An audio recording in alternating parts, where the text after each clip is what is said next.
Anantapuram urban ticket ఆశించి భంగపడిన మాజీ MLA Prabhakar Chowdary సంచలన వ్యాఖ్యలు చేశారు. కార్యకర్తలు ఆదేశిస్తే ఇండిపెండెంట్ గా పోటీ చేస్తానన్నారు. ఏ రోజు పార్టీ కార్యక్రమాల్లో పాల్గొనని అభ్యర్థి దగ్గుబాటి ప్రసాద్ కు సహకరించే ప్రసక్తే లేదని తేల్చి చెప్పారు.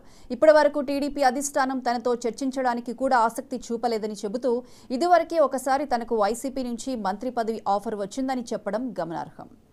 అనంతపురం అర్బన్ టికెట్ దగ్గుబాటి ప్రసాద్ కు ప్రకటించగానే అక్కడ తీవ్రమైన అసంతృప్తి వ్యక్తమైంది. తెలుగుదేశం కార్యకర్తలు పెద్ద ఎత్తున పార్టీ కార్యాలయం చేరుకుని నిరసనలకు పూనుకున్నారు. అక్కడి పార్టీ ప్రచార సామగ్రికి నిప్పంటించారు. ఫ్లెక్సీలు తగలబెట్టారు. 3 రోజులుగా నిరసన కార్యక్రమాలు కొనసాగుతూనే ఉన్నాయి.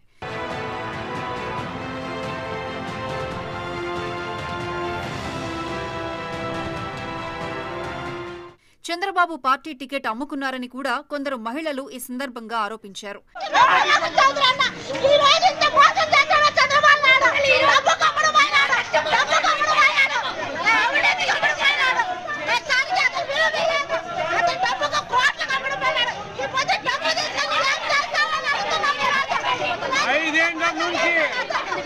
తన భవిష్యత్ కార్యాచరణ నిర్ణయించుకోవడానికి మాజీ ఎమ్మెల్యే ప్రభాకర్ చౌదరి ఆదివారం తన వర్గీయులతో కమ్మ భవన్లో ఆత్మీయ సమావేశం నిర్వహించారు.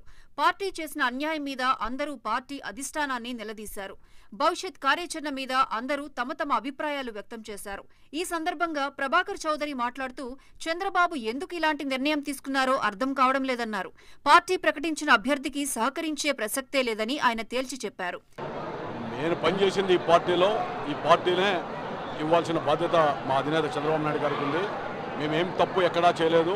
మా ఆస్తులు అన్నీ కూడా అమ్ముకొని నష్టాలకు గురై నిజాయితీగా ఈ నియోజకవర్గంలో నాతో పాటు చాలామంది నాయకులు కార్యకర్తలు పనిచేశారు. తప్పుడు పనులు చేసి పార్టీ అధికారంలో ఉన్నప్పుడు 5 ఏళ్ళు అనుభవించిన 1-2 వ్యక్తులు తప్ప మిగిలిన వాళ్ళంతా కూడా కష్టాల్లో పార్టీలో ఉన్నారు. అందుకనే మేము ఎట్టి పరిస్థితుల్లో కూడా పార్టీ విధానంలోనే కొనసాగుతున్నాం.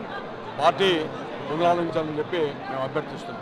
ఏమైనా కార్యకర్తల నిర్ణయం మేరకు తుది నిర్ణయం తీసుకుంటానని చెబుతున్నప్పటికీ ఆయన ఇప్పటికే ఒక నిర్ణయం తీసుకున్నారని వెనకడుగు వేసే ప్రసక్తే ఉండదని ఆయన సన్నిహితులు చెబుతున్నారు.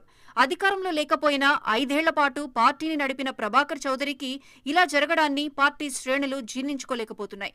ఆయన అసంతృప్తి వలన టీడీపీకి జరిగే నష్టం ఆషామాషీగా ఉండదని అంటున్నారు.